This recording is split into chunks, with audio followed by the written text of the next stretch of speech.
then it's party time. Party time.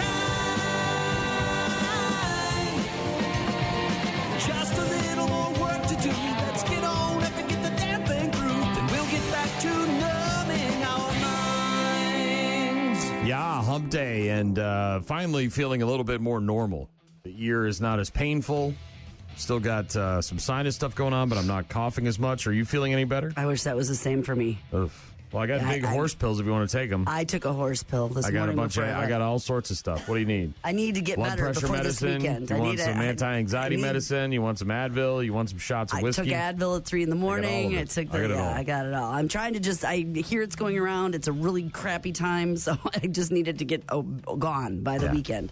Well, it's lingering. The rain, it's still in the area. Light rain all today. Day. Not as bad as yesterday. And yesterday actually wasn't that bad once the rain came to an end, which was right around, I don't know, noon or so.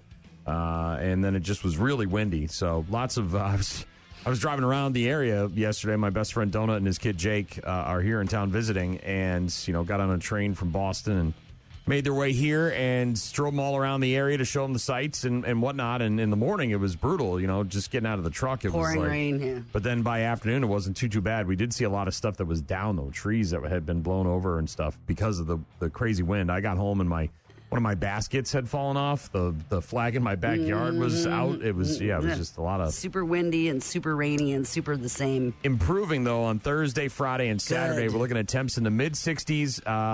Looks like some clouds, but no chance of rain for the early part of the weekend. That is great. There are high school graduations throughout the state of Wisconsin and so many parties. Plus, it's Memorial Day weekend, so campgrounds and campsites and people trying to get outside and do things or visit their family or whatever. So let's do this. In the 60s, it looks like. Today, of course, Workforce Wednesday. Sign up to win freebies from the Sweet Stop and Sandwich Shop online at rockmornings.com. Head to our website and sign up for that. While you're there, you can, of course, sign up for date night as well. We'll start talking to Memorial Day. Speaking of Memorial Day, we'll talk about some Memorial Day stats and info a bit later on.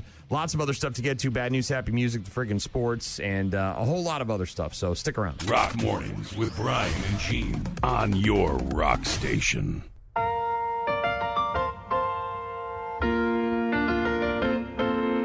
Making your way in the world today takes everything you've got. Taking a break from all your worries sure would help a lot. Very sad news yesterday afternoon as we found out that Norm has finally paid his tab. He's settled up with Sam Malone and is going to that Cheers in the Sky. George Wendt, star of Cheers, died yesterday in the morning. He was just 76 years old. No word on a cause of death, but his family said he died peacefully in his sleep while at home. He played Norm on all 11 seasons of Cheers from 82 to 93. The role earned him more than a few drinks in real life, saying, quote, "Whenever I go out, people are always sending over a beer or a round for me and my friends." He was also nominated for 6 different Emmys. Afternoon, everybody. Norm! How you doing, Norm? What do you know? Not enough. Afternoon, everybody. Hey, Norm. Better give me a tall one in case I like it. Afternoon, everybody. Hey! How's life treating you, Norm? I just ran over its dog. What's up, Norm? My nipples. It's freezing out there. What can I do for you, Norm? Well, I am going to need something to kill time before my second beer. How about a first one? Yeah, a beloved patron at Cheers who spent 11 seasons on the show. Of course, also known for the SNL sketch, The Superfan Stop Bears. By the way, bunch of Emmys, bunch of nominations for his performance on the show, too. Also appeared on MASH, Seinfeld, The Simpsons, Hot in Cleveland, Fresh Off the Boat. In films, he was in Fletch, Spice World, Dreamscape. He was in House, that 1985 horror comedy film. George working right all the way up until the end. In 2023, he was on The Masked Singer and also reunited with the Cheers cast to present an Emmy. Some of his co-workers, his cast members on Cheers, releasing statements yesterday. John Ratzenberger, who played his buddy Cliff, said he was heartbroken by George's death, added that George was, quote, a true craftsman, humble, hilarious, and full of heart. Ted Danson said, "It's going to take me a long time to get used to this. I love you, Georgie." Kelsey Grammer said, I like George a lot. He was beloved by millions. And Rhea Perlman called George the sweetest, kindest man I'd ever met. And that feels right, doesn't it? Doesn't it seem like he would be just a really nice person in real life? You don't know for sure because it's acting, but... Well, and they're celebrities and you don't know what their real life is like, but you assume... A doting family man, a loved friend, a confidant to those lucky enough to have known him. He'll be missed forever. And the family, by the way, has requested privacy at this time. Yeah. Came to Oktoberfest in La Crosse several years ago. Got to meet him, had a book that just came out. Super nice guy. Just bummer. A fifth inmate captured yesterday. After last week's New Orleans jailbreak, the authorities announced yesterday that the same day a maintenance worker was arrested in connection with the case that has sparked a massive manhunt. 10 violent offenders don't make their way into a pod made for two and make good their escape through concrete, rebar, and barbed wire without there being some sort of inside assistance. Yeah, so it sounds like a maintenance worker may have been helping helping these inmates escape, and now they've caught half of them. Corey Boyd, 19 years old, taken into custody in New Orleans yesterday. Police said Boyd will be transported to a secure state facility outside the area. Originally incarcerated, by the way, Boyd, the guy they arrested, originally incarcerated at the Orleans Justice Center for second-degree murder, second-degree attempted murder, or aggravated battery and threatening a public official. Following his escape on May 16th, Boyd now facing an additional charge of simple escape. But that was the fifth inmate that they captured yesterday who was on the run. But the obviously the maintenance worker that also got arrested probably has a hand in what happened there in Louisiana. Yeah, so some inside help to make this all happen and to get and this had to have been going on for a while too. I mean, this isn't a quick turnaround. This is a long time planning thing that makes this all happen. The police there in Louisiana said the maintenance worker didn't just help 10 inmates break out. He unleashed armed and dangerous fugitives on the community and beyond by extensively colluding with them. So that's that guy's looking at some serious trouble. Targeted an isolated incident on Monday at the University of Wisconsin-Platteville, resulting in the death of 2 female students. Yesterday, the university announcing that Kelsey Martin of Beloit died from a gunshot wound and Hallie Helms of Baraboo died from a self-inflicted gunshot wound while at Wilgus Hall, one of the dormitories there, which is essentially what we assumed when we first heard the story, that it was a murder-suicide. As you mentioned yesterday, tragic that those 2 girls apparently had just graduated last week from college, and now a week later, murder-suicide in the dorms. Yeah, and one of them was an RA, had been an RA at the dorms for, a number of 2-3 years, had, helped students adjust and really good at schools, Martin graduating summa cum laude with a degree in psychology. Helms graduated magna cum laude with an elementary education degree. And so philosophy. A bright future ahead for both of those girls. Martin was the lead supervisor at the dorm, according to her LinkedIn page. The university also spotlighting her in a Facebook post last year, saying she owned more than 400 books, wanted to have a library in her house one day. She was a growing leader, role model for young women on campus. It praised her phenomenal work and her position at the dorm. So just awful tragedy there in UW-Platteville. Yeah, apparently they did receive a 911 call just before 4 o'clock. One of them, as you mentioned, died on the scene. The other one was lifted and passed away soon afterwards. The university canceled the final exams for the remainder of the week. They are offering counseling to campus community, and there's a toll-free emotional support number that's available as well. St. Croix County in Wisconsin, a death investigation now underway after 2 people were found dead during a welfare check. According to the St. Croix County Sheriff's Office, dispatch receiving a call just about 9 o'clock on Monday night requesting a welfare check on a woman. That request was made by a family member who was unable to reach her, concerned for her well-being. Deputies responding to a parcel of property north of an unincorporated community of Hersey in Springfield Township. So this is very rural, very small. At the scene, they found the bodies of an adult female and an adult male, along with a firearm. According to the family, the individuals knew each other. At this time, it does not appear there is an ongoing threat to the community, but the St. Croix County Sheriff's Office, assisted by the Wisconsin State Patrol and the medical examiner there, active in ongoing investigation. Yeah, somebody concerned and worried about their friend or relative and making a phone call and then finding tragedy when they arrived. Dale in Prairie du Chien texting in said, "Good morning, Brian and Jean. George Wendt graduated from Champion Jesuit School in Prairie du Chien. He'll be missed." I believe Maggie in Prairie du Chien also saying that as well. She said George Wendt went to high school in PDC is it Campion? Capion, or as opposed to Champion? In Prairie du Chien, huh? I did not know that he was from Wisconsin. And Jim said, good morning. Hope you guys are feeling better. Allergies are kicking my ass. Yeah, what I had, not allergies, some kind of chest thing, and then the ear acted up. But I'm getting better day by day. So thank you, Jim. Yeah, I don't know what this is. It's like nausea and headache and thanks for coming in and bringing it with you. That's very nice.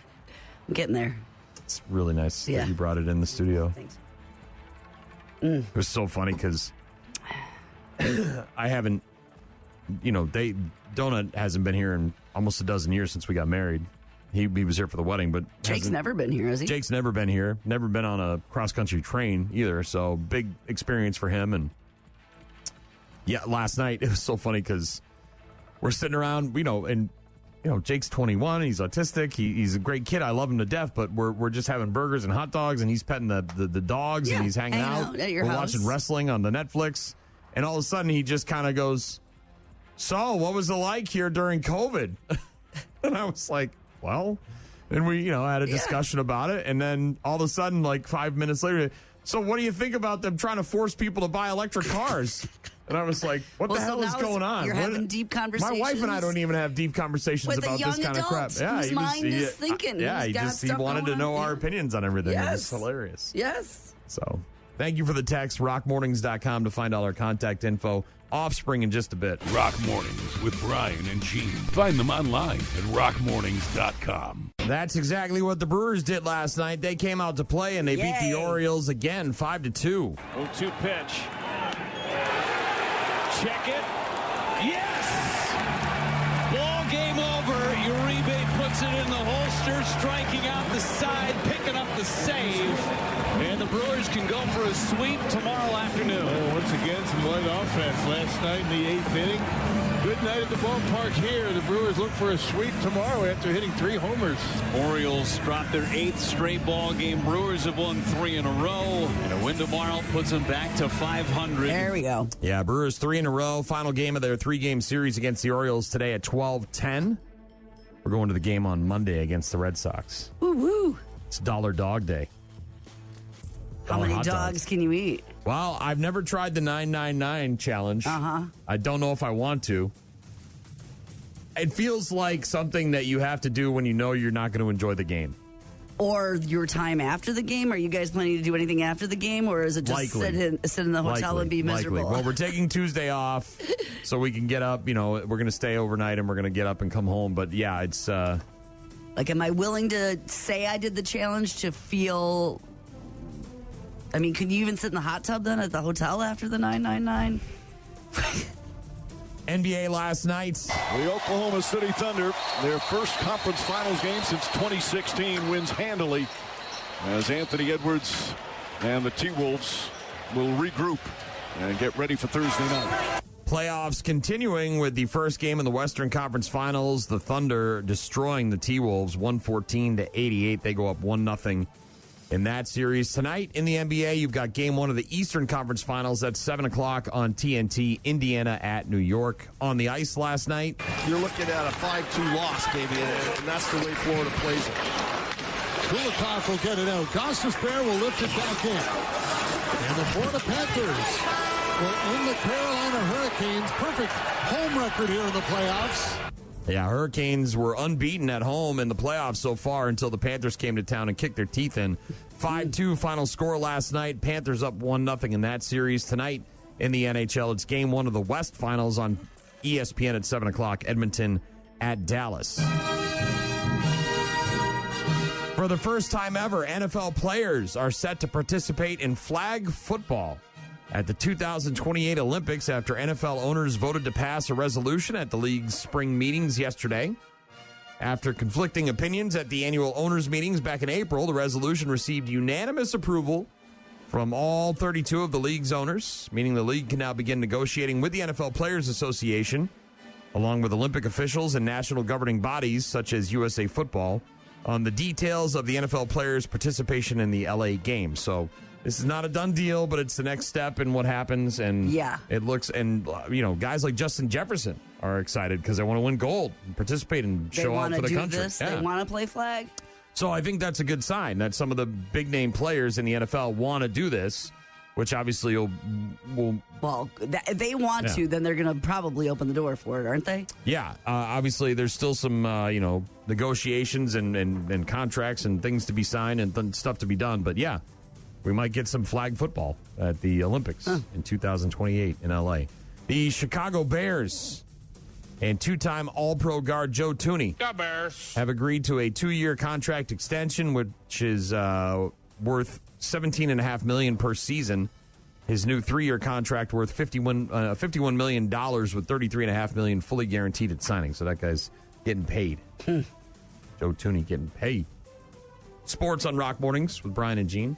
We got some music from the funeral portrait in a bit. If you need something, you can find us online at rockmornings.com. It's going to look a lot like it did yesterday. Maybe not quite as rainy, but otherwise, there's still showers in the forecast. All day long, there's a chance of it. And a little bit less later on this afternoon, maybe midday, but otherwise, you're still looking at maybe 50 and some rain likely. Gets better by the weekend, but still not warm like Memorial Day weekend warm like you're thinking about in the 60s. Don't forget, it's Workforce Wednesday. You can sign up for that online at rockmornings.com. Your chance to win freebies from the Sweet Stop and Sandwich Shop. Rock Mornings with Brian and Gene on your rock station. Uh-oh. Guess what day it is? Julie. Huh? Julie. Huh? Guess what day it is? Julie. Huh? Julie. Huh? Guess what day it is? Guess what day it is? Guess what day it is? Anybody? Anybody? Guess what day it is? Guess what day it is? Anybody? Anybody? Mike. Huh? What day is it, Mike? Huh? Woo-hoo! Mike. Huh? What day is it, Mike? Huh? Oh, come on. I know you can hear me. Leslie, guess what today is? Leslie, guess what today is? Leslie, guess what today is? Leslie, guess what today is? It's hump day. Hump day. That's right. It is, in fact, hump day. That means Workforce Wednesday. Mm-hmm. Your shot at freebies from the Sweet Stop and Sandwich Shop in Preston. Stop by our website, rockmornings.com, and sign up for that. And date night, which will be on Friday. Check out the daily podcast. Give it a like and subscribe. You can even listen to the show live at rockmornings.com. Television tonight. Not that. That wasn't what I was looking for. Good stuff on this Wednesday, rainy Wednesday. Yeah. Wheel of Fortune, Celebrity Wheel of Fortune tonight on ABC. Sam Richardson, Regina Hall, and Randall Park will be your celebrities on Celebrity Wheel of Fortune tonight on ABC. You're going to be sleeping, man. You're going to get this thing out of your system. Are you taking NyQuil? What are you taking? Mucinex. Okay. Advil. I got another shot of that if you want some. I got the big horse pills. Yeah, I'm just trying to rest and get better before the weekend. Also on tonight, the 48th season finale of Survivor. Ooh. Is it still $1 million? Isn't that what they win? If you're the final one? Is it before taxes? Is it $500,000 now? Sure, it's before taxes. No, thank you. Season 48 of Survivor comes to an end tonight on CBS. Over on Fox, you've got season 15 premiere of Master Chef. Over on NBC, the 10th season finale of Chicago Med. Also on Fox tonight, the series premiere. Jesus, these things are not working. The series premiere of Gordon Ramsay's Secret Service, a new show where Gordon Ramsay goes in secretly and figures out what's wrong with people's restaurants. I thought he did that already. Yeah, but this one, it's secret because when they know he's coming, they cover up their mistakes. So this time, it's like Undercover Boss. A desperate insider from a failing business has reached out for help. So I'm going undercover. The moment they know I'm coming, they cover their tracks. Not this time. Oh, no. That will send you to hospital. Are you happy? No, nor am I. With cutting-edge surveillance, I can see every corner. Undercover diners. Rock, can you hear me? Yep. Any questions about anything? Careful, those meatballs were stinking from the fridge last night. And an insider, I'll witness everything. Please don't serve it. No. Oh, I'm going in. Gordon Ramsay's Secret Service, premiering tonight on Fox. I don't know. Just go in and yell at people. That's what we want to see. I don't care how you do it. I don't need 18 different versions of it. Yeah, it's the same concept, but this is like the restaurant owners go, hey, I think my people behind the scenes are messing things up, or I think that they're the premise of some of his other shows are that the restaurant owner, because they're in serious financial trouble, will reach out to Gordon Ramsay to come in and figure out what's wrong with his restaurant. Like, they don't know. Like, they don't see the cockroaches or rats or the moldy food. Or the bad employees. Right. And so then he goes in there and has the meal and discovers what's going on and yells at everybody and then comes back in and trains everybody up and tries to make everyone feel good. It's the same thing he does in the other show. This one, all that stuff's going to happen, but this one, it's supposedly undercover, where you don't know that he's in there. He's getting these reports from a undercover employee, someone that reached out to him. So I don't know. Season 13 finale of Chicago Fire on NBC, followed by the 12th season finale of Chicago PD. Also, Everybody's Live with John Mulaney is new on Netflix. His guests include Natasha Lyonne, Sigourney Weaver, Amy Sedaris, and others. Jimmy Fallon is new with Ana de Armas. I think that's, isn't that Clooney's girl? Is it? I thought that was him. Okay. Is it? No. Owen Wilson is going to say wow on Jimmy Kimmel tonight. And Natalie Portman, Dawn Staley, and Buddy Guy on with Stephen Colbert. Good lineup. Yeah, we didn't really watch anything because we had the Netflix on in the background watching Raw. Jake wanted to get caught up on Monday Night Raw, so we were watching that while we were eating hamburgers and hot dogs. And then the wife and I, after we went to bed, caught an episode of Night Court, and that was it, man.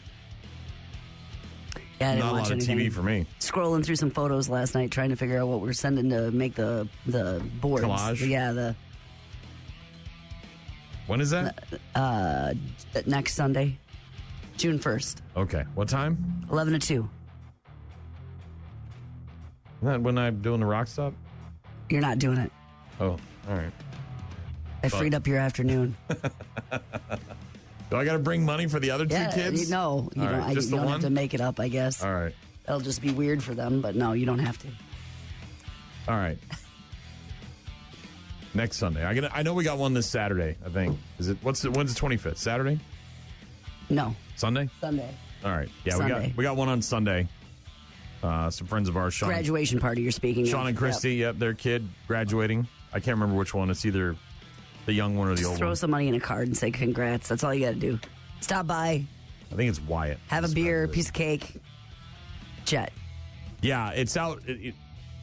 They're in a different tax bracket than we are, so it's with different tax bracket people, and I just... In a garage? Big tent, probably in the backyard, maybe? Probably.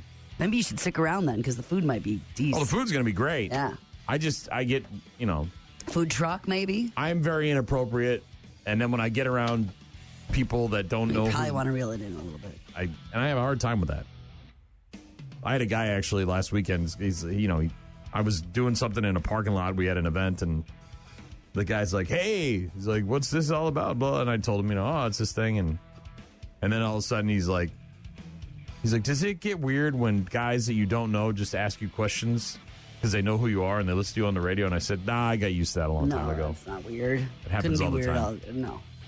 But graduation season, this is it. And there's a bunch of ceremony. There was obviously college ones were last weekend. Eau Claire, lacrosse.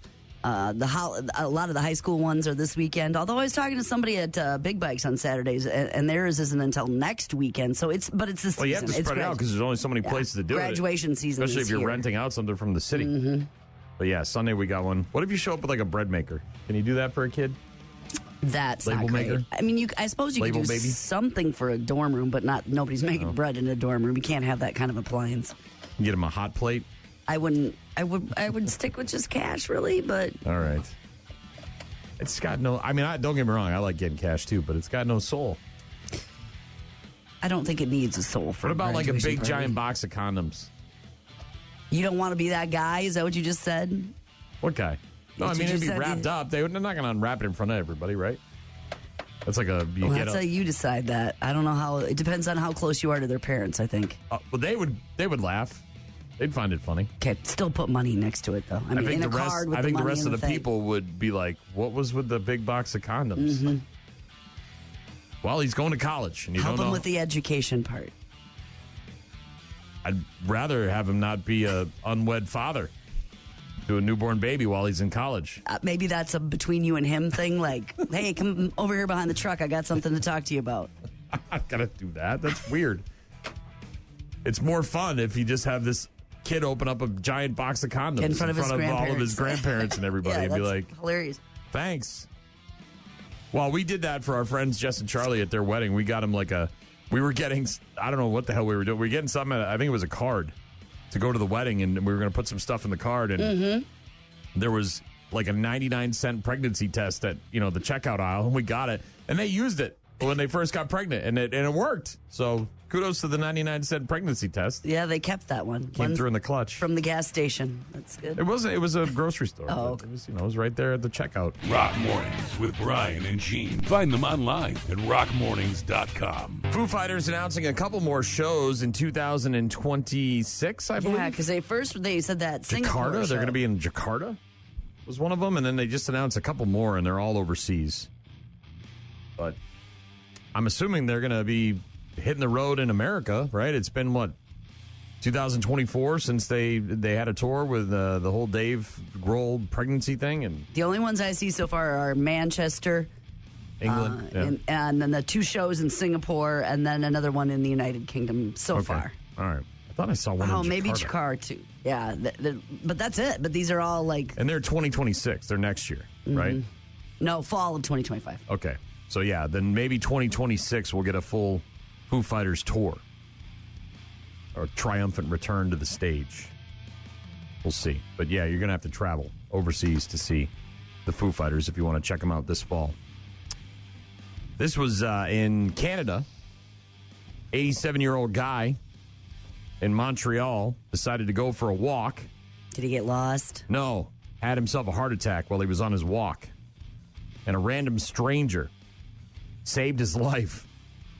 They did CPR on this guy for 20 minutes until the paramedics got there and then vanished once the paramedics showed up and took over. Just, all right, my work here is done, walked away. Nobody got the person's name. So now the family's trying to track this person down to thank them. A total stranger, someone saved him, basically stopped and gave him CPR compressions for 20 minutes, called 911, and stayed there with him until the ambulance arrived. I want people to see he has set an example, and this person doesn't even know it, and I want them to know it. Apparently the grandfather, the 87-year-old man who had the heart attack while on his walk, had a second heart attack after he got to the hospital, but is recovering on the mend now, and the family trying to track this person down so they can thank them. Of course they are. For what they did. This guy's name is Sabato Borelli. So he was out hiking? Was that the deal? No, I think he was just going for a walk. I don't think he was out there trying to climb Mount Everest. But he wasn't out in the Went out woods? For his daily walk, cardiac arrest. Doctors told the family a stranger performed CPR on this guy for about 20 minutes before the paramedics arrived and took over. His daughter, Gloria, believes her dad was likely near a park when the incident happened at about 3 in the afternoon back on Thursday of last week, but has been unable to confirm the exact location as of yet. She says that she wants to meet the person who gave her more time with her father. Yeah, of course. Doesn't even know the gender of the person either. Doesn't know if it's a man, a woman, a so teenager. This wasn't caught on a street cam or anything like that. She said, this gentleman or woman or child, I don't know who saved my life. All they wanted was this person to have a chance, and he was given that chance. This guy, the grandfather, just celebrated his 87th birthday while recovering at the hospital over the weekend. So, crazy. Wow. Very cool. And they want to find him, so. Yeah, want to say thanks in person. You take him out to a brunch or something. As a stranger, when do you give up? I don't know. Well, you wait till if you call 911 right away, then you assume once they show up, then my work here is done. I'm 20 minutes. That's a long time for the 911 to show up. And for you to be doing CPR on a stranger on the corner of a park road. Somebody you don't even know. And obviously has the skill to do CPR, right? That's what I was thinking too. So maybe perhaps somebody in the medical field. About 3 weeks prior, she started having some health issues, breathing problems. They didn't make anything better when it came to the antibiotics for the respiratory infection. Unfortunately, the 8-year-old, 120-pound Great Dane, life was coming to an end. Mm-hmm. But thanks to Texas Roadhouse in Pennsylvania, she had a hell of a going out party. Had a hell of a final meal. Texas Roadhouse in Pennsylvania, the family there praising the employees for making sure their dog's final meal was a great one. Their 8-year-old Great Dane developing a tumor in her nose had to be put down last month, so they got her a steak dinner, including an 8-ounce New York strip with some fries and mashed potatoes. Ordered it online, wrote that their dog was having its last meal. So the cook took some extra time to make sure it was the best steak they'd ever made. They also wrote "Made with Love" on the container. Staff members all signed a note saying they were very sorry. The family recently went in for dinner and thanked them in person for allowing their 8-year-old Great Dane to have for caring so much. A really nice final meal. Yeah, a little extra care. Goes a long way. Ugh. I remember those days when our boxer, Ali, was coming to an end and we were trying to plan it out with the meds that she was on, the anti-seizure meds that we had, and taking her out for ice cream and hot dogs. Yeah, and her own little bucket list. Ugh. Brutal. And at the end there, when we had her in the back seat with the ice cream, the pup cup, if you will, it was at Rudy's. She was just kind of like, swaying and you could tell it was time, but as soon as that ice cream got near her face, she was, it's like instinct took over, man. So, yeah. Very nice of that Texas Roadhouse in Pennsylvania. Memorial Day stuff is coming up in just a few minutes. Don't go anywhere. Rock Mornings with Brian and Gene. Start your day with Rock Mornings. Try to make it my outdoor habit of putting on repellent spray. 'Cause whenever I'm outside, there's those little black flies, and it doesn't really help just to shoo them away. Yeah, they sure can wreck a good barbecue. My body, they sure love to eat. Yeah, they're teeny, they're meanie. When they bite, I'm itchy. Here I'm cooking out, and it has me freaking grilling. Cheeseburgers and swatting flies. Those little darn things you can't see, but they bite. They're attacking me all day and all night. I'm grilling cheeseburgers and swatting flies.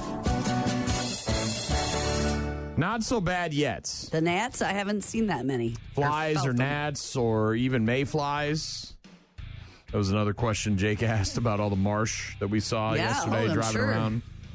Wondering about the fly situation. Mosquitoes. I said, not too bad, but we do get a mayfly hatch, and it gets pretty gross. They won't be here for that, though. That's like July almost. No, yeah, I'm just... And the mosquitoes aren't too bad yet for camping and being outdoors and in the activities. We'll see. But Memorial Day weekend is right in front of us, Saturday, Sunday, and then Monday. We are going to the Brewer game on Monday to see the Red Sox and Brew Crew at Miller Park. Excited for that. Got that graduation party to go to this weekend. And other than that, no real big plans. Obviously, this week is busy with my best friend and his kid in town, so no real Memorial Day stuff in terms of barbecues and grill outs and whatnot. Today's show is brought to you by your barbecue grill. Nobody at your Memorial Day cookout needs to know you haven't cleaned it in a decade. The average American says summer isn't complete without 4 cookouts, 3 getaways, 2 concerts, and 2 festivals. 4 cookouts? I mean, does that... For the entire summer. Means bigger groups, not just cooking out in your backyard. On average, the perfect cookout has 11 guests. Oh, there you go. With everyone contributing something to share. Little potluck situation going on. That's a little too many. I don't need 11. 5, 10? Not even 10. 6? We're having one the night before the grad party with some relatives that are coming out of town. Right. So there'll be more than that there. We plan to attend 5 barbecues this summer and host 4. 1, 2, 3, 4, 5 barbecues this summer. Most popular grilling staples from most to least common are, of course, burgers, cheeseburger, Pepsi. hot dogs, chicken, steak, ribs, brats, kebabs, pork chops, and then fish. I like grilling fish, but I wouldn't do it for a barbecue. A cookout or a come on over, let's all do this together. Very few fish items are easy to barbecue. Like a chicken breast is. You know what I mean? Where you slap it on and you just leave it there for 20 minutes and then you flip it. Unless you're doing something like fish tacos to feed a crowd, I don't know how you'd do that well. Yeah. Other older folks say their favorite barbecue side dish is potato salad. Potatoes. Boil them, mash them, stick them in a stew. Shove them up my arse. Older people say that their favorite barbecue side dish is potato salad, but younger generations prefer the mac and cheese. Mm-hmm. I don't know, man. If I see mac and cheese at a barbecue, I'm going for it. I'll Chips, also go dip. for the potato salad, but the most popular beverage is soda and soft drinks. Obviously, kids, people who don't drink. Multi-generational. Iced tea, water are the next, followed by lemonade, then beer. I drank beer with my friends. I liked beer. I still like beer. Fruit punch, wine. Sweet berry wine. And then cocktails at the end. And for activities at your barbecue. Cornhole. Playing cards. Ladder golf. Cornhole. Swimming. Horseshoes. Frisbee. Badminton. Basketball. Football. And then beer pong. So, yeah, Memorial Day weekend is here. A lot of people are going to be grilling out, having some friends and family over for stuff on the Barbie. Or at a campsite. I know a lot of people are opening up their campers and hanging out there and welcoming people as well. Maybe they're going out on the sandbar or they're going to their favorite cabin up north, whatever that is. Memorial Day weekend. Going to be a chilly one, though. It's not going to be super duper great, but it is improving. Today, obviously, temps in the low 50s with some rain in the forecast, but moving up into the mid to upper 60s the next few days with some clouds and maybe a little bit of sunshine. So definitely an improvement over the last couple of days. Airbnb has some kind of technology that is limiting people from making reservations on big party weekends like Memorial Day so that you don't come and trash somebody's place. Have you heard about this? No, but I understand. Well, the boss man has got a place that I don't know if it's Verbo but he rents it out.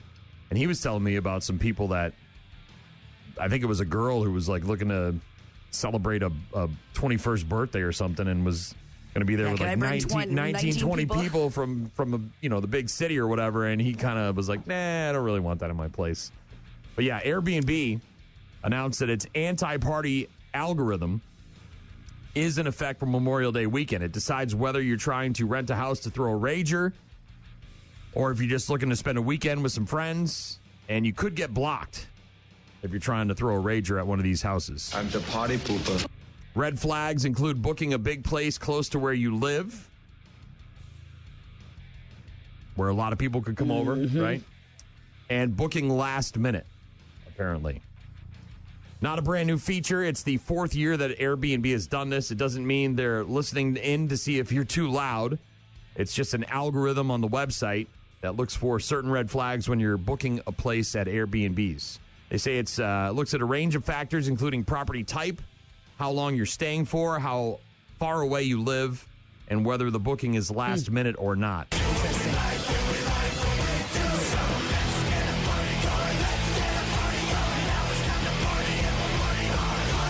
Yeah, they don't want you coming in there and ruining the place. I know a young couple getting married. It's where they're doing a bachelorette kind of camping thing together, where they're taking a big group of people and they're going camping for the weekend. But they did like, not really a resort, but it reminds me of where you used to stay up north because it's like multiple cabins. Yeah. So they can do like, it's opposed to just one rager at one place. So everybody can stay in their own cabin. Kind of, yeah. Gotcha. Or groups in cabins, but they're all and together. A lot of those places, because they are small. Sortish. Well, so the place that we go to, they only have, I think, 8 cabins. But each cabin is set up to host 10, 12, 15, 20 people because they know that maybe a couple of families are going up and they got kids and they need the extra space. The cabin that we stayed in was, there were 2 bedrooms. So there's room for 2 couples. One of the bedrooms had bunk beds, so in case a couple has got a couple of kids, and then you could put the futon down in the living room area. So, I mean, you could sleep 8 to 10 people if you had to. But it really was only meant for 1 to 2 couples. So, yeah. But the Airbnb anti-party algorithm apparently is a thing on Memorial Day weekend. Might flag you if you're looking for a huge house at the last second, only live a couple of miles away. It does decide, if it does decide you're looking to party, they will block your reservation. They say they prevented over 50,000 bookings last year alone. Almost half of them were in just 3 states, Texas, Florida, and California. I'd like to have 36 people over for one night. In a one-bedroom? And I live an hour away. Yeah. Anti-party algorithm on Airbnb. So if you get blocked for some reason when you're trying to set up that Memorial Day vacation, then that might be the yeah. It's just me and my nun. My nun and I, the priest of my church. That's it. Very quiet. We're coming there to pray. Hammock. We're going to hammock. We're not going to turn any lights on. We won't use the microwave. Yep. We won't even sleep in the beds. You won't even know we're there. It's candlelight. We're just going to sit on the floor the entire time. No electricity even. Yep. Anti-party algorithm. It's Rock Mornings with Brian and Gene. Sports in a bit. Right now, Allison Chains. Rock Mornings with Brian and Gene. Find the daily podcast at rockmornings.com. Ladies and gentlemen, start your wieners. Today, the rubber hits the bun as Oscar Mayer's legendary Wienermobile fleet relishes the chance to catch up with speed. No buns left behind. It's high-octane history in the making, so buckle up, hold your mustard, and get ready for a Frank-tastic ride. Friday, you can check out the Wienermobiles racing each other. I think that's fun. In I think advance. it's super fun. Yeah, it's cool. Interesting. Bunch of different varieties of the Wienermobile racing each other ahead of the Indianapolis 500, the Indy 500 on Sunday. And you can watch that on a stream, the Fox Sports app, I believe, on Friday afternoon. First time all 6 vehicles that are the Wienermobiles have been in one place at one time in like a decade, I think. Brew Crew over the Orioles last night, 5-2. The Brewers have now won 3 in a row, and they look for the series sweep against Baltimore today, starting at 12:10. Oklahoma City Thunder last night all over the Timberwolves, 114-88, 1-0 in that series. Meanwhile, the Eastern Conference Finals start tonight with the Pacers at the Knicks, 7 o'clock on TNT. In the NHL last night, the Panthers all over the Hurricanes, 5-2. They're up 1-0 in that series, and the other series, the West Finals, start tonight at 7 o'clock on ESPN, Edmonton at Dallas. NASCAR Hall of Fame, going to induct Kurt Busch along with Harry Grant and Ray Hendrick in the class of 2026. They made the announcement yesterday. Kurt Busch and Gant, Harry Gant, not Grant, selected from the modern era ballot, each garnering 61% of the vote. Jeff Burton, Harry Hyde, and Randy Dorton were the next highest finishers who did not make the cut. Hendrick voted in on the Pioneer ballot with 31% of the votes. Bob Wellborn finishing second. Kurt Busch, of course, 46. Making the Hall in his first year on the ballot was the Cup Series champ in 2004. Won 34 races in the Cup Series, including the 2 Crown Jewel races, the 2010 Coca-Cola 600 and the Daytona 500 back in 2017. So now he's going into the NASCAR Hall of Fame. Makes sense, doesn't it? Complete sense. Yeah, I mean, he's definitely one of the most popular, famous drivers out there. A man has now been charged with providing alcohol to the 20-year-old who fell from the outfield stands at a Pittsburgh Pirates game back on April 30th. Ethan Kirkwood is 21. He's from McKeesport, Pennsylvania. Arrested yesterday on misdemeanor charges of furnishing alcohol to a minor. Has a preliminary hearing scheduled for June 23rd. Kavin Markwood suffering those serious injuries after falling from the top of a 21-foot high wall under the warning track. Then they went to the game together, and friends, he bought him a couple beers. And he's 21, and his buddy's not, and he bought him some beers. Man. And thankfully, it's a misdemeanor charge. It's not a felony, but still, he probably already feels horrible. Certainly meant no harm. Markwood admitted to the trauma center at Allegheny General Hospital. Critical condition has made substantial progress since the fall. Kirkwood said he bought alcohol for Markwood at the ballpark. Complaint also says that the surveillance video from PNC Park shows Kirkwood buying 2 24-ounce beers before another video minutes later shows Kirkwood and Markwood together, each with 1 beer. So the evidence is there, but again, that guy's got to feel terrible. I hate to, he feels terrible. They're friends, and they went to this game together, and he bought him a beer. I mean, you go to a concert or something, and that's tragic, and I hope that it doesn't ruin that kid's life. Both of the situations. Former Mercury star Sophie Cunningham alleged to have had an affair with the married Sons and Mercury CEO Josh Bartelstein, according to a lawsuit. Gene Traylor, a Suns employee, former director of safety, security, and risk management, filing a lawsuit this month against Suns Legacy Partners, LLC, in which he claims he told Bartelstein that Cornelius Craig, the franchise's vice president of security and risk management, had been telling people that Bartelstein allegedly was having an affair with Cunningham, one of their basketball players. Plaintiff also shared with Bartelstein that Craig had been spreading damaging information that could jeopardize the organization. When Bartelstein asked the plaintiff to reveal what Craig was saying, plaintiff explained that Craig had been telling others, Josh Bartelstein is effing Sophie Cunningham. Oh, that's so a statement. The CEO of the Suns and the Phoenix Mercury having sex with one of their star players. He's married, and whatever, dude. Adults can do whatever the hell they want. I don't care. Two consenting people, but still, like, that's not a good look for the organization. And yeah, that could be very damaging for everybody involved. Yeah. Oof. Sports on Rock Mornings with Brian and Gene. We've got, let's see, some Pop Evil in a couple of minutes. Bad News, Happy Music a bit later on. Daily check-ins. If you want to get in touch with us, you can find our stuff online, rockmornings.com. Get all of our contact info. Don't forget to register for Workforce Wednesday. We'll pick a winner for that a bit later on as well. Rock Mornings with Brian and Gene. Weekdays, 6 to 9. Rock Mornings with Brian and Gene. That is Pop Evil Wishful Thinking.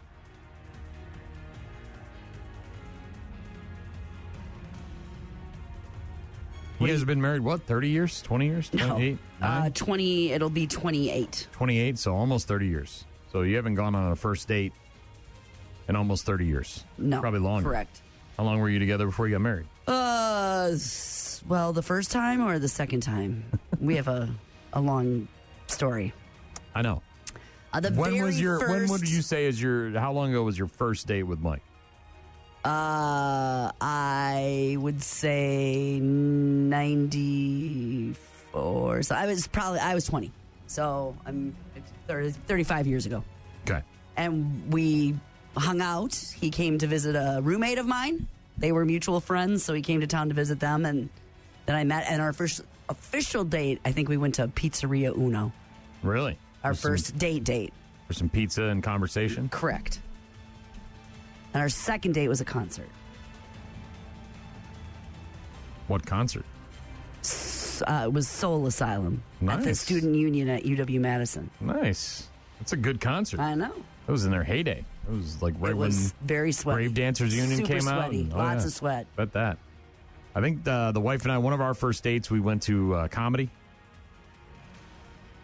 We also just sort of, for my birthday, sort of relived, I think, the first date we ever went on, which was pool at Top Shots. Yeah, that's a good one, too. Go out for pool, right? Yeah, it's interactive, like bowling or... There's an activity. Something to do. There's a little competition. Yeah.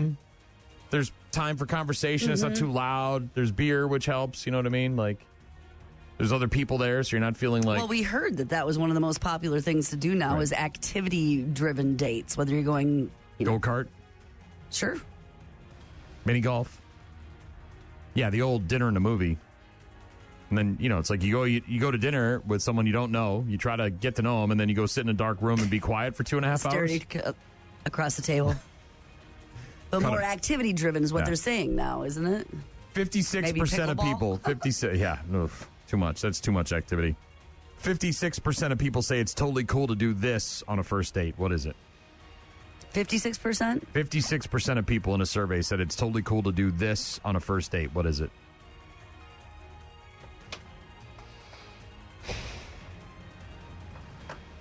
Post about it on social media. Ooh. I don't know. I was trying to...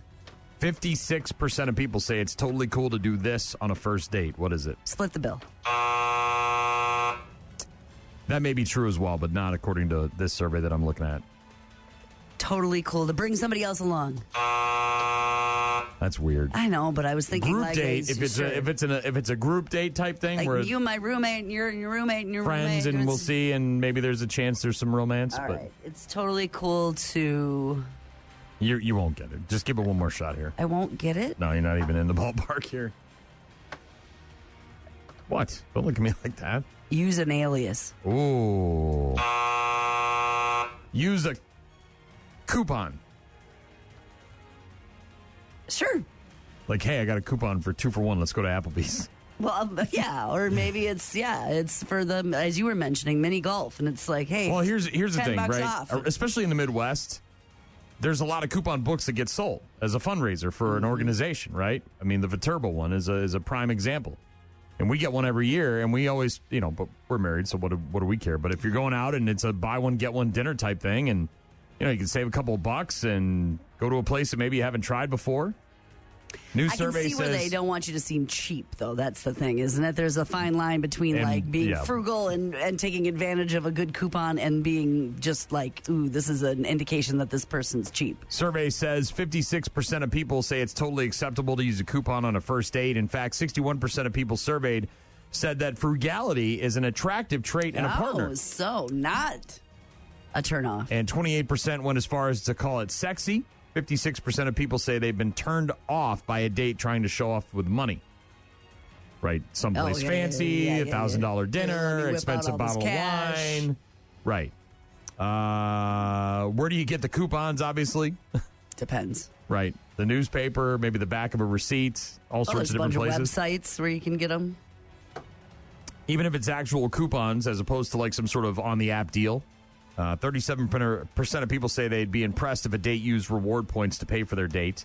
But be careful. 70% of people say that there's a clear difference between being frugal and being cheap. And cheap is not the way. Being cheap is when someone avoids basic spending like tipping or scenarios where spending less affects others negatively. Whatever that means. Uh-huh. But yeah, number one, don't be a cheap tipper, right? Ever. Second of all, if you have a coupon, don't go too crazy with it. Don't try to get the bill down to zero. I think it depends on what it is for and when you're using it, too. Like I said, if you're going to play mini putt and it's like, hey, it's $10 off 2 players, okay, that's one part of your date. But if you're picking the restaurant and picking the thing and doing it only because you have the coupon. Because you're going to save and she's, Normally I wouldn't go here, but I have a coupon for it, so let's go there and I'll use you as my reason to use a coupon. Yeah, you're my get one free, so I'm not paying at all for you to be here, and I'm only tipping on my meal then, right? And that's the other thing, too, is that if you do use a coupon and it's like buy one, get one, and the total bill would have been like $40, you have to tip on that. Tip on the 40, not on the 20. Mm-hmm. Yeah. I think it's an age thing, too, because when the kids were younger, and I'd be, hey, you're going out, take this. They'd be like, oh, my gosh, no. That it's embarrassing or whatever to use that as a payment until they got to a certain age. Now they're like all about it. But there was that early teen thing where now that they have to pay their own goddamn bills, they realize how important it is to save money as possible. Everything's awkward in those ages, right? And they don't want to be the one whose mom gave them a coupon to say, my mom made me do this. I'm sorry. $5 off the pizza and bowling. I'm not. But now it's cool. I get it. I got no. We have a problem trying to use too many coupons because like you go in the book and there's like 7 coupons for one place and you're like, maybe we can use 2 at once, and go there and see what happens and get a free drink like and put a 50%. Fake mustache on. Well, a lot of it tends to be like buy one get one half off or buy one get one free on a meal or a lunch or a sandwich or something like that. And then there's also if it's a bar or restaurant, there's like a buy one get one on a drink. So you try to like. Well, we'll get a drink for free and we'll get a meal for half off or whatever. And they're like, yeah, you can only use one coupon. One at a visit. The problem with that thing, too, is we tend to wait until like November to bust that thing out and be like, hey, we got to use all these things before the end of the year or we're forget about it. Sits in the car or whatever. And then all of a sudden you're like, whoa, these all are expiring. We got to go. Yeah. But apparently, if you're going out on a date, 56% of people say that it's totally okay to use a coupon. Don't be afraid. Don't save some money. Just don't be too cheap. Rock Mornings with Brian and Gene. Find them online at rockmornings.com.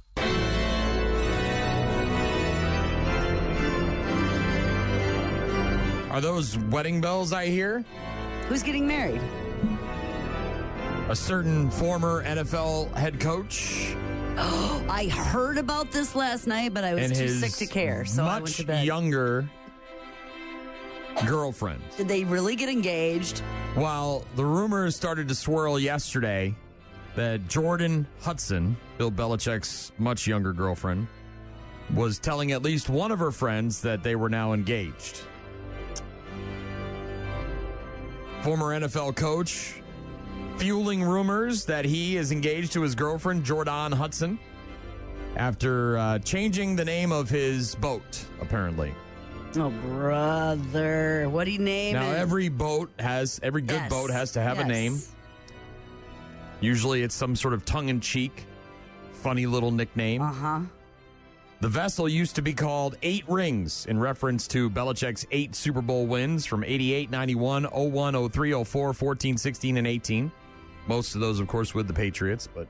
So it was named this as of up to yesterday, and then all of a sudden it's changed to something. And now the boat is apparently named 1+8 Rings, according to pictures obtained by TMZ yesterday. The tweet coming as Jordan Hudson is also reportedly telling people that she and the 73-year-old Bill Belichick are now engaged. So he's 73, she's 24. They've been together for several years. And the way they announce it is by changing his boat name? I don't know if it was an official announcement, but it was some sort of change to the boat.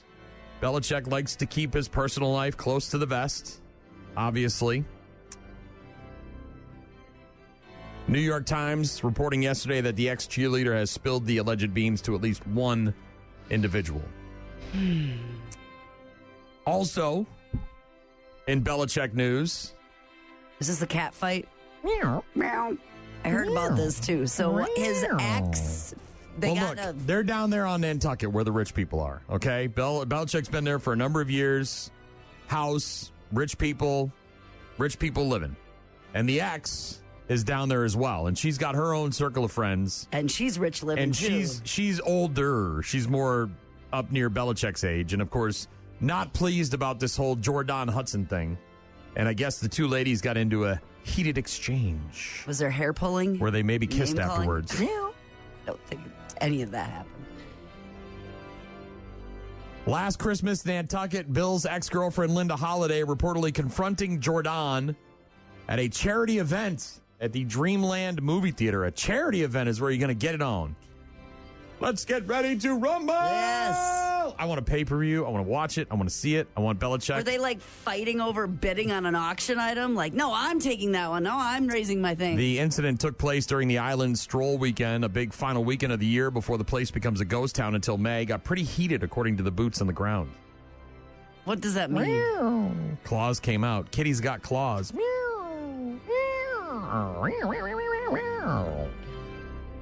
Belichick's new girlfriend and his old girlfriend going at it on Nantucket.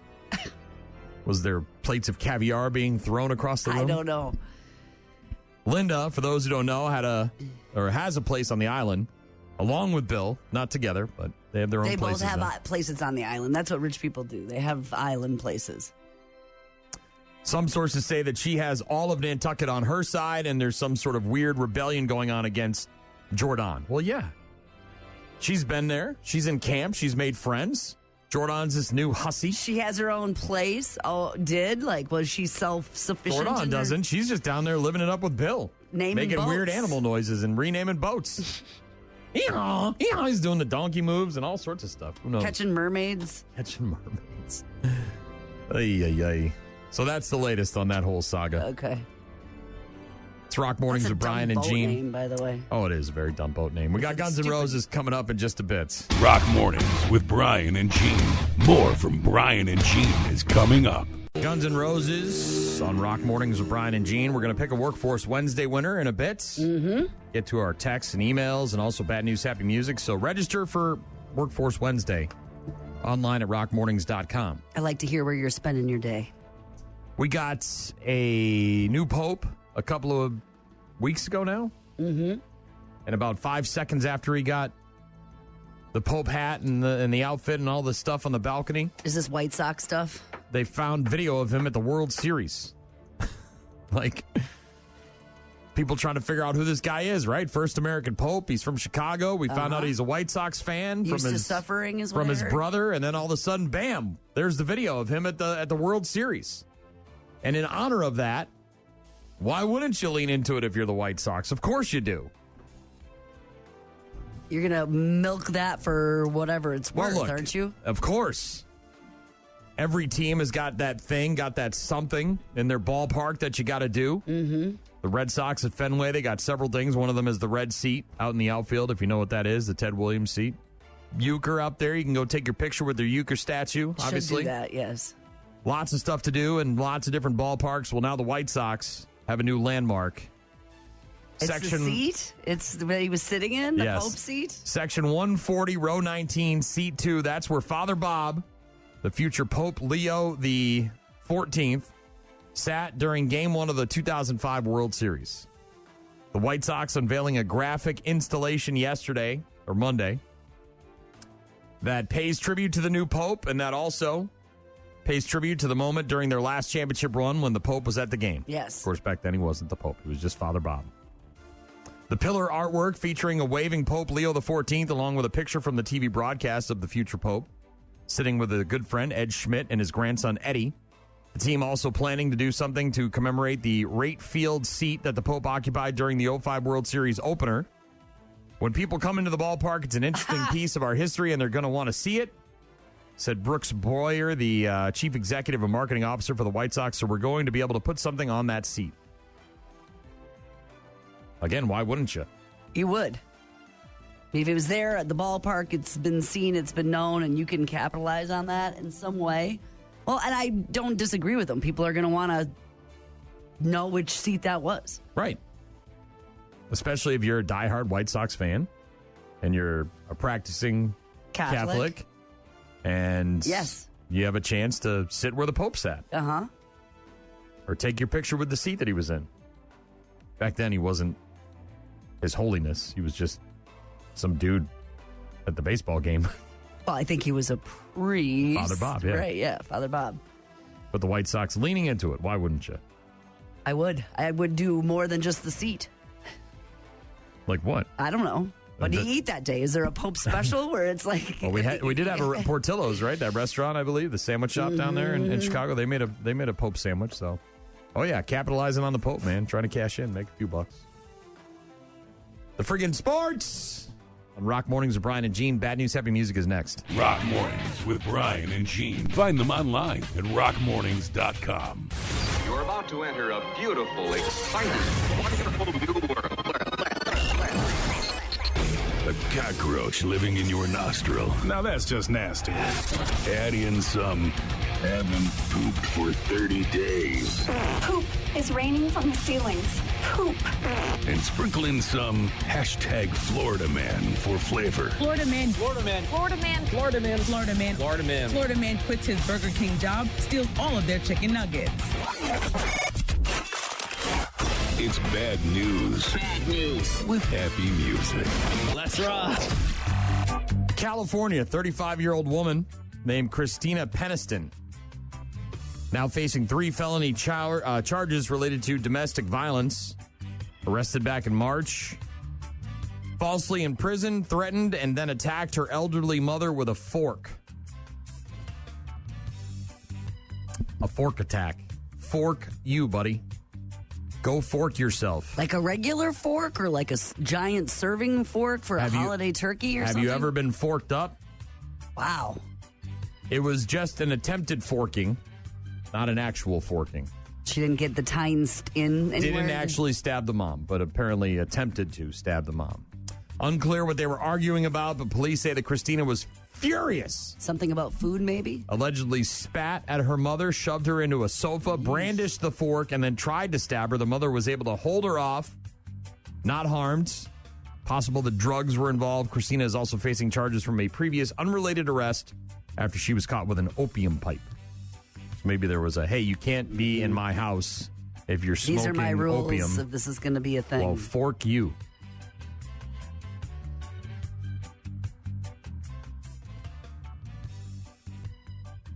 Why did we all have those big, giant wooden forks and spoons on our walls in the 70s and 80s? Why?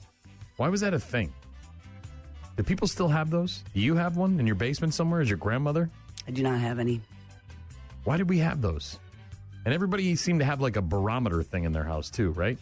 Like the three pressure, the three things, yeah, on the wall. Was that just we didn't have a TJ Maxx back then or something like that? Well, there weren't as many options. We didn't have a Home Goods. So although I have been looking for years those like almost like 3-dimensional fish and fruit and stuff that were kind of like, they were also in kitchens. They were like clay and they kind of were like apples or lemons or whatever. And then we had the spoon thing. There was the silver spoons and like some sort of, like for when you travel to South Dakota. Yeah, you'd get the mini spoon. The tiny spoon in the little plastic container that would be decorative from Mount Rushmore. Why was that a thing? Sorry. Sidetrack. You got to see this guy's mugshot. It's classic. All-timer. This guy is, where is he here? Florida man. Brevard County, Florida. Deputy Thomas Jenkinson from the Brevard County Sheriff's Office spotting a Chevy Equinox speeding northbound at 118 miles per hour. Significantly faster than the speed limit. What's the highest speed limit you've ever seen? 80? I think 100 out west. And isn't that like in Wyoming where there's nothing? You can go 100 maybe? The driver identified as 80? Juan Espinosa. You got a clean 85. Google? Oh, boy. Juan, Juan, Juan Espinosa. Oh, he came right up. Signaled to pull over into the center median. Upon approaching the vehicle, the deputy, detecting the odor of alcohol emanating from the car, further investigation revealed that Espinosa's wife in the front passenger seat, along with her 2 children, aged 1 and 8, Oh, no. asleep in the back seat. This guy was arrested, taken to the police station where he was then photographed for his mugshot, and it's an all-timer. Smile, you son of a bitch. Yeah, big old smile on his face. Are you looking at Juan Espinosa's mugshot? Yeah. Yeah, very happy with himself. Driving at 118 miles an hour with his wife. And 2 babies in the back seat. And his 2 babies in the back seat. Drunk as hell, no throwing up. Halfway home, pager's still blown up. I am speed. 118 miles an hour. This dude, very pleased with himself in his mugshot. He's got a giant head, too. Look at the size of that melon. That is a big-ass melon. He's got like a 6 head. Some people have 4 heads. Some people have 5 heads. This guy's got a 6 head.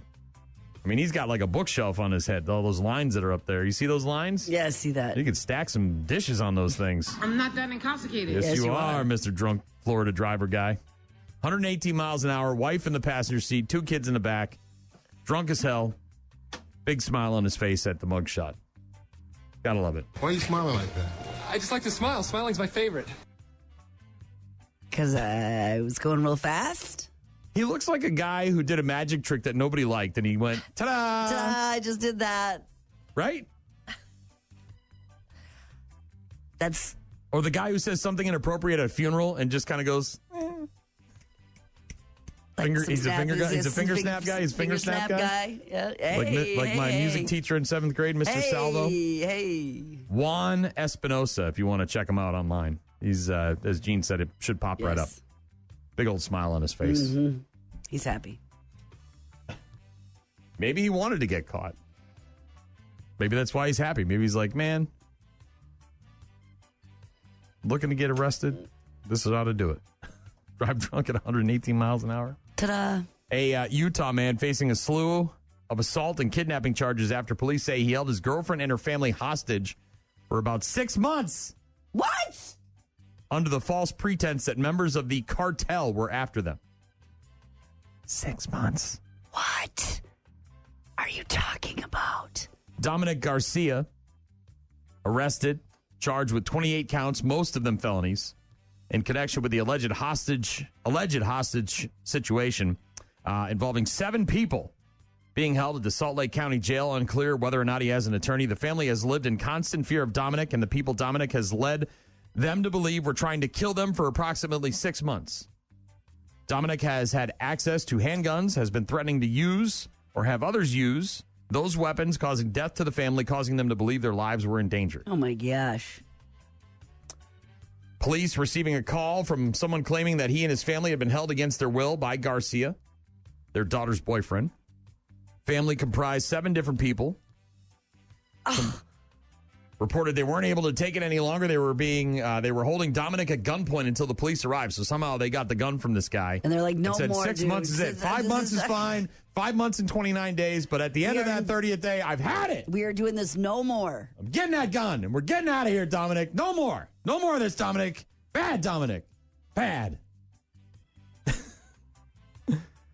Officers arrived, took Dominic into custody without incident. Officers say that the man and his wife had allowed Garcia to move into their home in December because he was dating their daughter. Okay, right?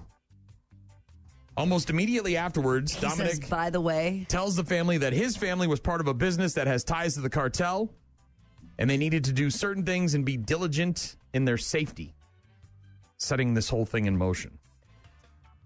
The guy goes out and buys a 10-millimeter handgun to protect his family, not knowing whether or not this guy's telling the truth or what the hell the deal is. But, oh, great, I let this idiot in my house.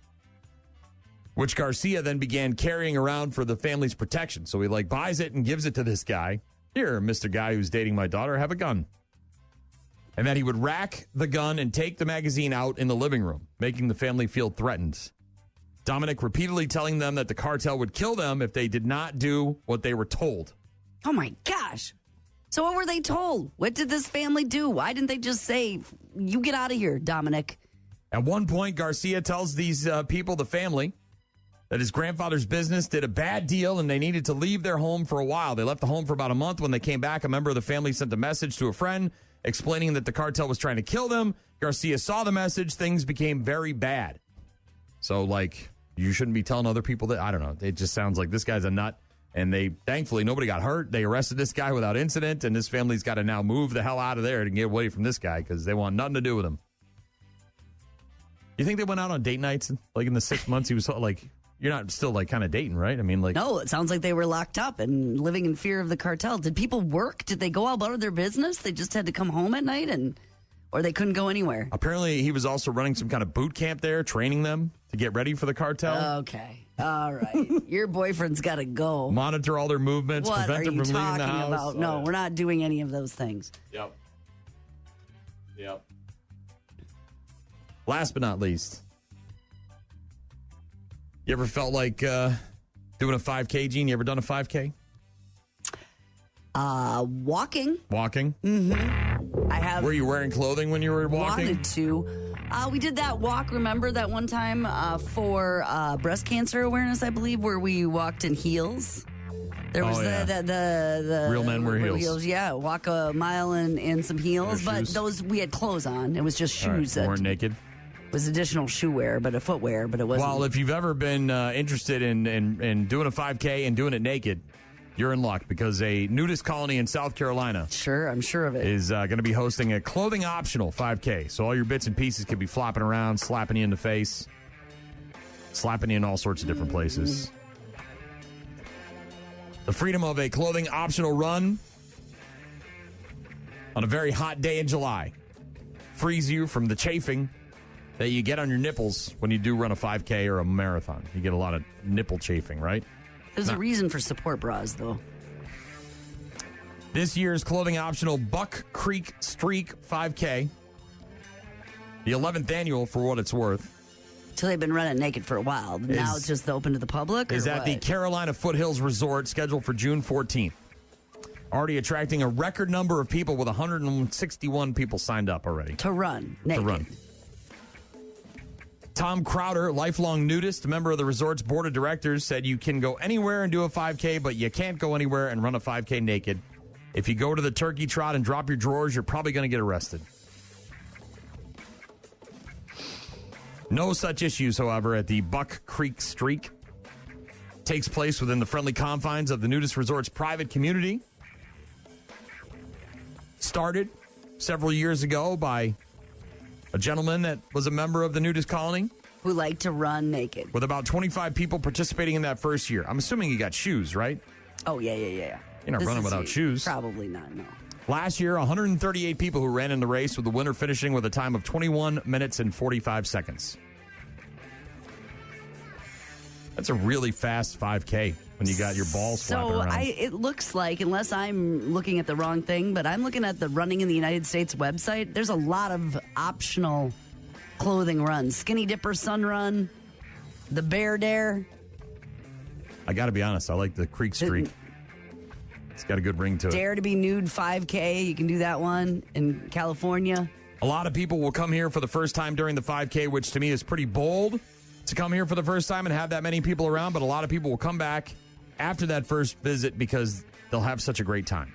How about the Wiggle, Jiggle, and Giggle clothing optional 5K? Do you even like to be nude in your house with the windows drawn and all that stuff, walking around butt-ass naked? Never. Well, I'm not doing any of that, but I don't. I get. I mean, State Line Streak Nude 5K. This is a thing. Like if you want to run naked, Brian, you got options. You could put yourself in your car and do a whole United States run naked thing. Well, South Carolina, the Chili Cheeks run. They got a new one in South Carolina this year, the Buck Creek Streak 5K, 11th annual. Put it on your calendar.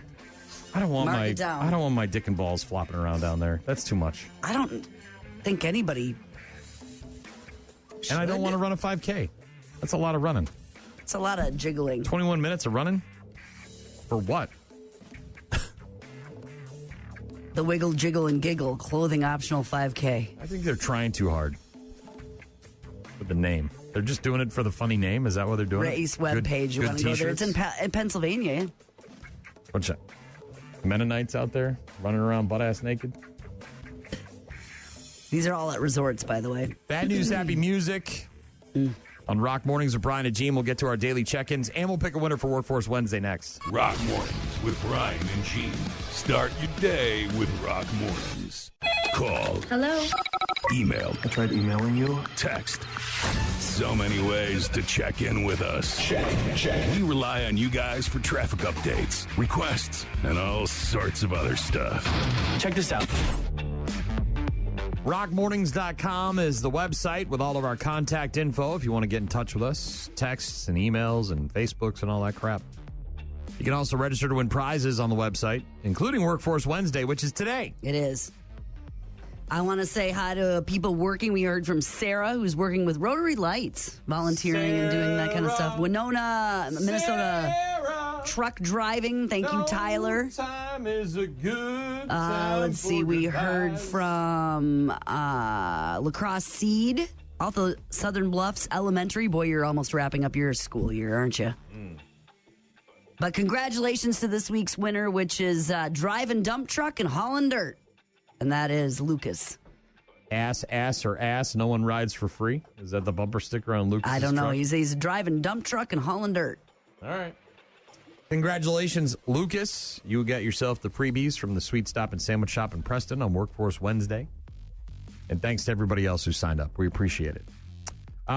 Just got a text from Eric. The fastest I've ever been in a car was 138 miles per hour with my 70-year-old grandmother.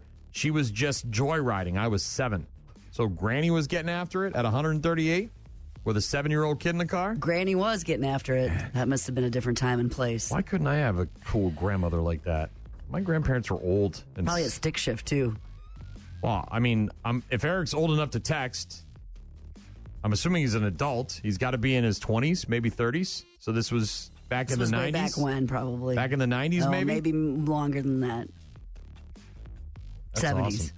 70-year-old grandmother driving a buck 38. Hell yeah. Eric says he's 35, so that would have been 28 years ago. What's the math on that one? 97, 98? Yay, Grandma. Hell yeah.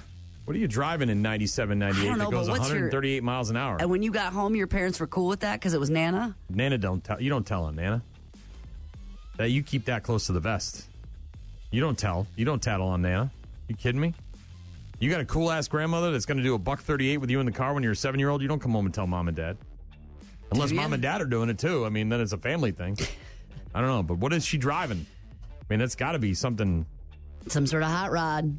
Yeah, I mean, like, that's not a Toyota Camry. Right? Trans Am. Some sort of Trans Am. T-tops. Gold one with T-tops. Firebird. Spoiler. Maybe a Corvette. The vet gets them wet. Learn that lesson in True Lies. Ogre. Sons of Anarchy. Great scene. Meat fork to the back of the head. Oh, yeah. Eric. Mustang. Saline. One of the 500. Yeah. I got you. I hear you. All right. Yeah, you can't be a 7-year-old grandma and not get on that thing. Alex said Brian making cat noises was not on my bingo card for this year. OMG. Oh, it's a cat fight. Yeah. Jordan Hudson, Belichick's new girlfriend, maybe fiance, and his ex, Linda Holloway, on Nantucket. At a charity event back in December, having some words and nails. And they were not. They were not doing that. Okay. It's a whole movie you watched or something with their characters playing their roles. No, that definitely did not happen. What did she do? She hammered on the box dry in bed? You can stop that because that never happened. None of that happened. It was a cat fight, not that turned into a love romance. It wasn't this isn't some sort of a Belichick three-way. Hammered away at the box dry in bed while she was laying down. That had to do with cereal, but this is Bill Belichick and his new girlfriend, fiance, apparently. Maybe this was his evil plan all along. He's like Darth Vadering it. Getting married? Well, I'll get rid of the old one. She'll get insanely jealous of the young one.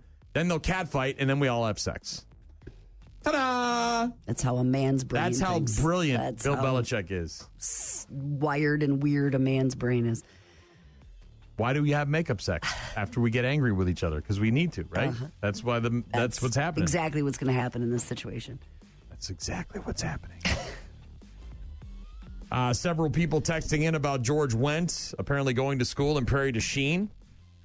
Campion Jesuit School? Dale said people came here from all over the country. Long list of overachievers that graduated there. Campen. No H. Jim said his allergies are kicking his ass. Mm-hmm. And Roxy from the 715 said, is there a promo code for the Rock Rally tickets? And I said, the Big River Rally? And she said, yep. And promo code. I'm assuming that maybe some kind of coupon, some discount. Sorry, no. It's $30 for 2 days worth of entertainment. That's Texas Hippie Coalition. By the way, those guys are a hoot. Oh, my gosh. I've been talking to them. They are a hoot. Drowning Pool, also very, very cool. A bunch of Bobby Friss, Hillbilly Rocket Ship, BT Band. Besides that, the stunt shows, 2 on Friday, 4 on Saturday, all included with the $30 ticket. Vendors, food trucks, the rides. There's information on that Veterans Breakfast. The Clydesdales are coming. The Budweiser Clydesdales are going to be a part of Big River Rally. So it's $30 for 2 days. It is well stacked with entertainment. Ryan texted in and said, hey, Brian, it's Ryan. Ryan, we have caller ID, FYI, so you don't. First it was, hey, it's Ryan, the 49ers fan. Now it's just, hey, it's Ryan. We know who you are. We got your name in the system. It says it right there. We got it in the system, Ryan. But thank you. My dad used those big-ass wooden spoons and forks to spank me when I was naughty. Yeah, my dad, he would just use whatever was at hand. Belt, wrench, whatever he had around. This. There was no need to go get the wooden spoon and fork off the wall. But yeah, everybody seemed to have them. Uh-huh. Thanks for all the texts and correspondence. Good to hear from you guys. Have a great rest of your hump day. We'll talk to you tomorrow.